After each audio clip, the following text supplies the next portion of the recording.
할렐루야. 귀하고 복된 새날 하나님의 은혜를 사모하며 예배 자리로 나오신 여러분을 주님의 사랑으로 환영하고 축복합니다. 오늘 말씀을 통하여 은혜를 사모하는 그 마음 가운데 하나님 놀라운 은혜로 채워주시기를 간절히 축복합니다. 평소 성경 말씀을 읽으면서 성경 말씀만 다 읽어도 은혜가 됐다라고 생각되어지는 때가 별로 없었는데 오늘 1절에서 25절까지 다 읽으면서 좀 그런 마음이 다 들었습니다. 이 긴 말씀 언제 다 읽을까 했는데 결국 다 읽었습니다.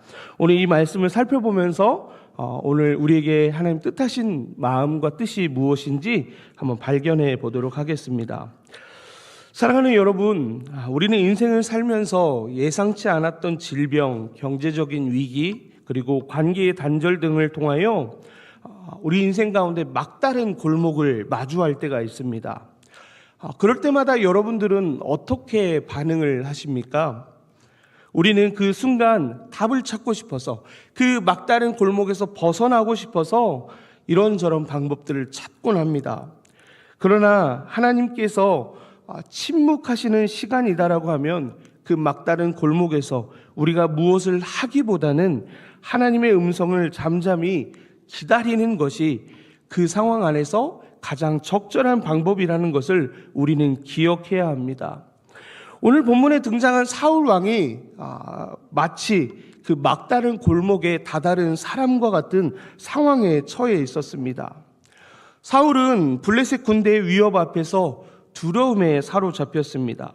그래서 하나님의 음성을 듣기 위해 애를 썼습니다. 그러나 하나님은 그 애씀에 응답하셨느냐? 그렇지 않고 하나님은 침묵하셨습니다. 그때 사울은 어떤 반응을 보이냐면 하나님을 떠나 세속적인 방법을 의지합니다. 그 결과는 우리가 함께 읽었듯이 비극적인 끝을 맺게 됩니다.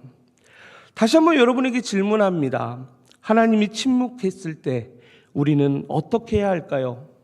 오늘 말씀을 통해 하나님의 침묵 속에서 우리가 어떻게 해야 하는지를 한번 발견해 보도록 하겠습니다. 본문 5절을 함께 읽어보겠습니다. 5절의 말씀입니다. 사울이 블레셋 사람들의 군대를 보고 두려워서 그의 마음이 크게 떨린지라. 아멘. 사울 왕은 블레셋의 군대 위협을 보고 큰 두려움에 사로잡혔습니다. 이어서 본문 6절을 보면 그는 하나님의 뜻을 구하기 위해 모든 방법을 동원했습니다. 그러나 하나님은 꿈으로도 우림으로도 선지자를 통해서도 응답하지 않으셨습니다. 왜 하나님께서 침묵하셨을까요? 그 이유는 사울의 불순종 때문이었습니다. 사울은 하나님의 명령을 무시하고 아말렉의 왕 아각을 살려둠으로써 자신의 정치적인 우위를 우선시했습니다. 그 결과 사무엘 15장 22절 너무나 유명한 말씀이죠. 순종이 제사보다 낫고 듣는 것이 수양의 기름보다 나으니 라고 말하며 사울을 책망했습니다. 이러한 삶의 결과로 사울과 하나님의 관계는 점점 멀어졌습니다. 그의 기도에 하나님이 응답하지 않으셨습니다. 사울은 지금 블레셋 군대를 두려워했지만 사실 그가 진정으로 두려워해야 할 것이 무엇일까요? 그것은 하나님을 잃는 것입니다. 그의 눈앞에 블레셋 군대가 눈앞에 서 있는 것, 그것을 통해서 자기의 생명과 왕위를 뺏기는 것이 아니라 하나님과의 관계를 잃는 것, 내 삶에 하나님이 없어지는 것, 그것을 진정으로 두려워했어야 한다라는 겁니다. 사랑하는 여러분, 하나님의 음성이 들리지 않을 때 우리가 어떻게 살고 있는지를 돌이켜 보아야 합니다. 혹시 나도 하나님의 뜻을 구하면서 하나님의 말씀을 따르기보다 나의 방법으로 살아가고 있지 않은지 돌이켜 보시기 바랍니다. 하나님과의 관계가 회복되지 않고 응답만을 바라는 신앙은 아닌지 점검해 보아야 합니다. 하나님의 침묵은 우리가 회개하고 돌아서기를 기다리시는 하나님의 부르심일 수 있다는 것을 기억하시기 바랍니다. 사울은 하나님의 침묵 속에서 잘못된 선택을 합니다. 우리 본문 7절의 말씀을 함께 읽겠습니다. 7절의 말씀입니다. 사울이 그의 신하들에게 이르되 나를 위하여 신접한 여인을 찾으라. 내가 그리로 가서 그에게 물으리라 하니 그의 신하들이 그에게 이르되 보소서 엔돌에 신접한 여인이 있나이다. 아멘. 그는 신하들에게 신접한 여인을 찾으라 라고 명령합니다. 그런데 앞서 3절의 말씀을 보면 신접한 여자들을 쫓아낸 사람이 누구였냐? 바로 사울이었습니다. 그런데 이 신접한 자와 박수, 곧 무당에 대해서 이미 하나님께서는 이스라엘 백성들에게 말씀하신 것이 있습니다. 레위기 19장 31절과 신명기 18장 11절에서 그들을 금하라고, 그들을 이스라엘 공동체 안에서 멀리하라라고 분명히 말씀합니다. 그런데 사울은 자신의 마음 가운데 찾아온 그 두려움에 이끌려 하나님께서 금하신 일을 행함으로써 또다시 하나님의 말씀에 불순종하게 됩니다. 신접한 여인이 사물의 영을 실제로 불러내지 못했다. 신학적으로 굉장히 분분한 주제입니다. 그게 오늘 본문에서 중요한 내용이 아니라 정말 중요한 것은 사울이 부르고 찾아야 할 대상은 사무엘이 아니라 누구죠? 하나님입니다. 우리도 두려움과 절망에 빠졌을 때 찾아야 할 분이 있습니다. 우리가 의지하는 아무개, 우리에게 힘이 되어주는 누구, 그게 아니라 하나님이어야 한다라는 겁니다. 오직 하나님께만 부르짖어야 한다라는 것을 오늘 이 말씀은 우리에게 가르쳐 줍니다. 사무엘의 이러한 선택은 오늘 우리에게도 경고를 줍니다. 현대 기독교인들 중에 불안과 두려움 때문에 세상적인 방법을 선택하는 경우들이 통계에 따르면 무려 20% 넘는 수치가 연초에 점을 본다고 합니다. 신년 운세가 뭔지 알아보고 내 자녀가 결혼을 앞둘 때, 내가 무엇인가 투자를 해야 될 때 점을 보러 가는 사람들이 20%가 넘는 수치가 있다는 통계가 있습니다. 그러나 우리가 분명히 알아야 할 것이 있습니다. 그것은 결코 하나님의 방법이 아니라는 것.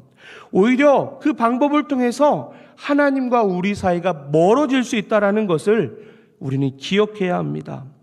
사랑하는 여러분, 하나님의 침묵 속에서 다른 방법을 찾지 마시기 바랍니다. 오직 하나님만을 바라보며 기도와 말씀 속에서 그분을, 하나님을 기다려야 한다는 것을 기억하시기 바랍니다. 하나님의 방법은 더디 보일지라도 그것이 유일한 생명인 길임을 기억하며 오직 하나님만 찾는 우리 모두가 되기를 축복합니다. 하나님은 시편 119편 105절의 말씀을 통하여 우리에게 말씀하십니다. 주의 말씀은 내 발의 등이요 내 길의 빛이니이다. 오늘 우리 인생 가운데 어둠만 가득한 그 상황 때문에 우리가 두렵고 떨릴지라도 우리에게 주신 그 말씀, 하나님의 말씀은 우리 길에 빛이 되어 주셔서 우리가 가야 하는 그 길을 환하게 비춰주실 것이라는 것을 믿고 하나님의 말씀 가운데로 나아가는 여러분 되시기를 축복합니다. 사울은 신접한 여인을 통해 사울의 영을 불러내고자 했습니다. 하지만 그가 들은 말은 위로가 아니었습니다. 오히려 심판의 확정이었습니다. 사무엘의 영이 사울에게 이렇게 말합니다. 여호와께서 너를 버리셨다. 내가 여호와의 말씀에 불순종했기 때문이다 라고 18절의 말씀을 통해서 이야기합니다. 사울은 결국 그 얘기를 듣고 모든 것이 충격으로 다가왔는지 땅에 엎드려져서 절망에 빠지게 됩니다. 그러나 그에게 진짜 절망이 있습니다. 무엇이냐면 그 말을 듣고 나서 돌이키는 것이 아니라, 회개하는 것이 아니라 그게 끝이라고 생각하고 포기하는 것입니다. 여러분, 죄를 지은 것보다 더 큰 문제가 있습니다. 그것이 무엇이냐? 죄를 몰라서 돌이키지 않는 것입니다. 결국 심판은 누가 받느냐? 죄를 지은 사람이 아니라 죄로부터 돌이키지 않는 사람이 심판을 받습니다. 출애굽기 34장 6절의 말씀을 보면 우리가 우리 죄로 인해서 두렵고 떨 것이 아니라 하나님 앞으로 나아가야 함을 확신할 수 있는 말씀을 보게 됩니다. 하나님은 자비롭고 은혜롭고 노하기를 더디하고 인자와 진실이 많은 하나님이시기 때문입니다. 제가 저희 아이들에게 항상 말하는 것이 있습니다. 이전에 제가 새벽 설교 때도 한번 말씀드린 것 같은데요. 아이들이 잘못하면 을의 겁을 먹고 도망갑니다. 그러면 제가 아이들한테 늘 하는 말, 도망가지 말고 아빠한테, 엄마한테 달려와라. 그래야 네가 살 수 있다.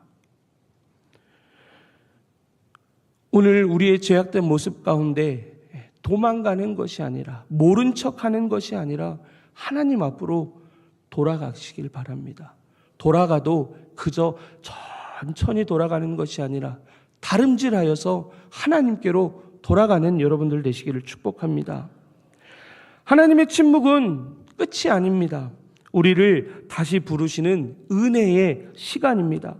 만약 사울이 그 심판의 말씀을 듣고 그때라도 정신 차리고 돌이켰더라고 하면 오늘 성경에 기록된 사울의 끝은 다르지 않았겠습니까?